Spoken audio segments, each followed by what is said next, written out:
Question number 7,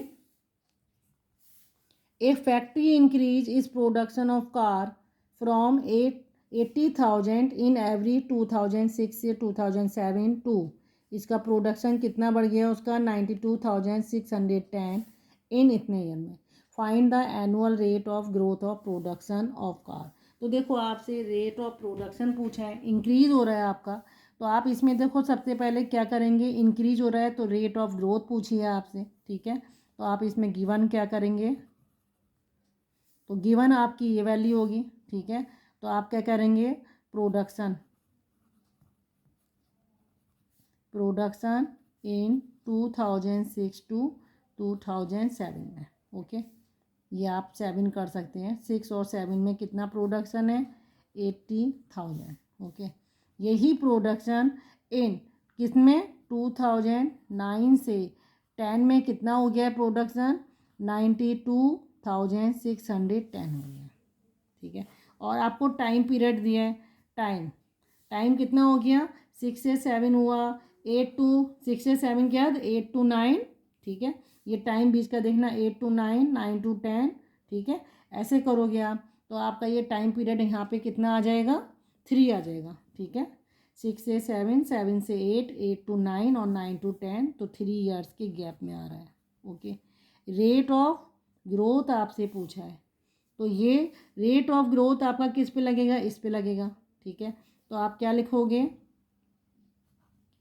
production in 2009 और 10 में जितना प्रोडक्शन है उतना फिर लिखोगे आप प्रोडक्शन इन 2006 से 7 में। रेट ऑफ ग्रोथ जो आप लगाओगे वो इस पे लगेगी। अब ग्रोथ की बात कह रहे हैं तो ये प्लस हो जाएगा, ठीक है। और टाइम आपका 3। डेप्रिसिएशन जब होता है तो आपका क्या हो जाता है, माइनस हो जाता है। तो आप ये वैल्यू 3 मैंने लिख दिया है पहले ही टाइम, वैसे मुझे टी लिखना था, यहाँ पे टी लिख देते हैं।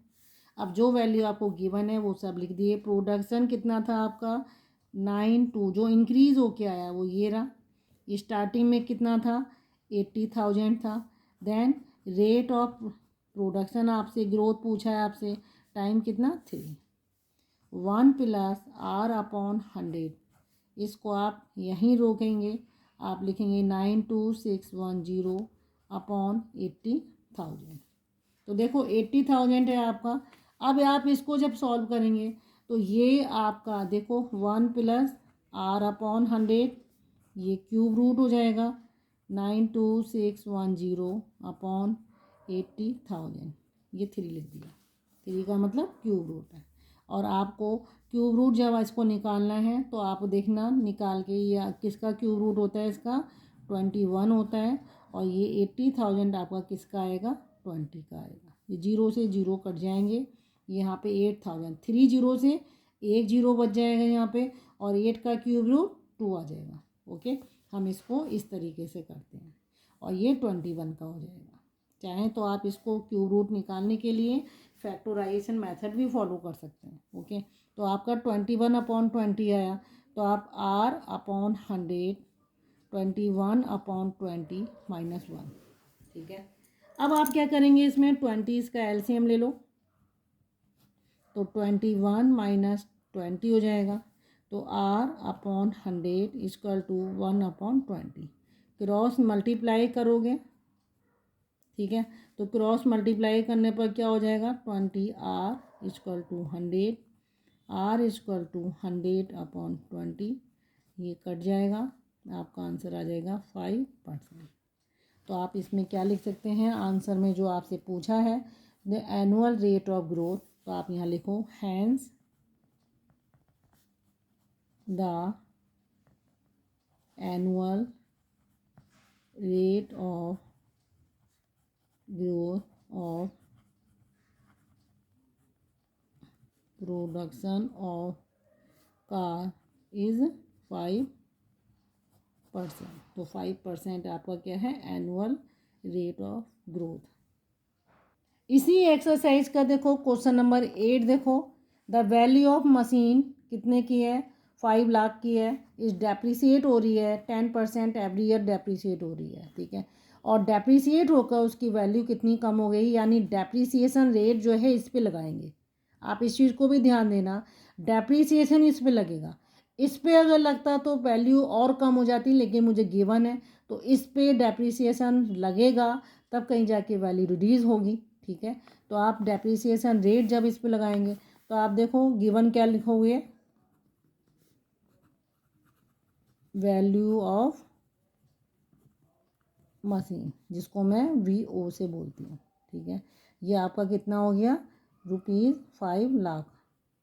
5 लाख में 5 जीरो हैं। ठीक है, अब आपका रेट ऑफ डेप्रीसिएशन भी इन्होंने दिया है 10% पर एनम बोला है। ठीक है, और आपसे रिड्यूस हो गई है वैल्यू आफ्टर डेप्रीसिएशन। तो डेप्रीसिएशन के बाद वैल्यू कितनी हो गई है, 3,64,500 ये हो गई है। आपको क्या निकालना है, टाइम। तो आप टाइम देखो कैसे निकालेंगे। आप पहले फार्मूला, ये जो वैल्यू आपकी लिखी है ये मैं इसको V से रिप्रेजेंट करूँगी। तो फार्मूला आपका हो जाएगा V=VO। ये आपका आ गया रेट डेप्रीसिएशन है, तो ये आपका ये आ जाएगा, और टाइम पीरियड T। तो डेप्रीसिएशन में माइनस होगा, रेट ऑफ ग्रोथ होता तो प्लस होता। आप देखो ये वैल्यू आपको गिवन है 3,64,500। ठीक है, इक्वल टू 5 लाख है, ये आपका है 1 माइनस डेप्रीसिएशन रेट आपकी 10 है, और ये T, इसको काट दोगे ये आपका 10 आ जाएगा। ठीक है, तो आप इसको यहाँ सॉल्व कर रहे हैं, 4500 5 लाख। ठीक है, ये आपका कितना 10 LCM, और 10 माइनस 1 9, ये आपकी पावर आ जाएगी T। ओके, अब इसको मैं थोड़ा सा इक्वेशन को लेफ्ट हैंड साइड में शिफ्ट करूँगी, तो मेरा आ जाएगा 5 लाख। ठीक है, 5 जीरो लगाने हैं आपको, 3 2 5, और इन टू कर दो 9/10 T raise to the power है 3,64,500।